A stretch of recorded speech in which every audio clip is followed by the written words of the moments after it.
প্ৰিয় দৰ্শক, আজি কেইদিন ধৰি সামাজিক মাধ্যমত চৰ্চিত এখন ঘৰ আৰু এই ঘৰখন ক'ত আছে আৰু কিয় চৰ্চিত হয় সম্পূৰ্ণ ভিডিঅ'টো শেষলৈকে চাই থাকিব আৰু ময়ো সবিস্তাৰে দেখাবলৈ যত্ন কৰিম। তেতিয়াহ'লে আহকচোন এই ঘৰখনৰ চাইলো কিয় চৰ্চিত হৈছে। এয়া চাওক কি ধুনীয়া আটক ধুনীয়া এখন ঘৰ হয় আৰু এইখনে সামাজিক মাধ্যমত কেইদিনৰ পৰা চৰ্চিত হয়।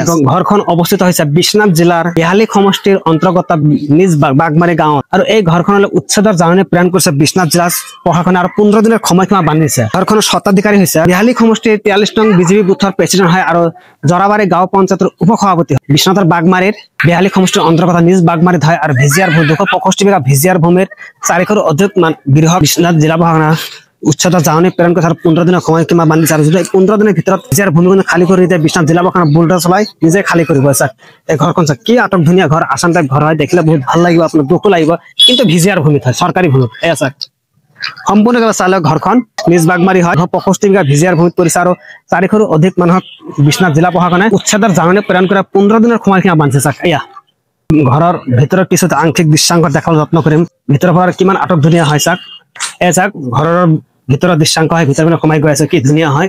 ঘৰখন যিমানেই আটক ধুনীয়া নহওক কিয় কিন্তু ঘৰখন খালী কৰিবলৈ, কিয়নো জিলা প্ৰশাসনে 15 দিনৰ সময়সীমা বান্ধি দিছে।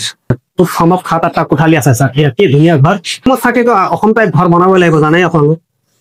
ঘৰখন দেখি বহুত ভাল লাগিছে। চাওক বন্ধুসকল, এই ঘৰখন কিয় চৰ্চিত সামাজিক মাধ্যমত আপোনালোকক অৱগত কৰিলো আৰু মোৰ এই ভিডিঅ'টো ভাল লাগে লাইক এটা কৰি গঠনমূলক কমেণ্ট কৰি যাবলৈ আশা ৰাখিলো আৰু পাৰিলে ভিডিঅ'টো বেছিকৈ শ্বেয়াৰ কৰিব যাতে আনও চাবলৈ সুবিধা পায় আৰু সম্পূৰ্ণ ভিডিঅ' চোৱাৰ পৰা আপোনালোক সকলোকে অশেষ অশেষ ধন্যবাদ। জয় হিন্দ, জয় আই অসম।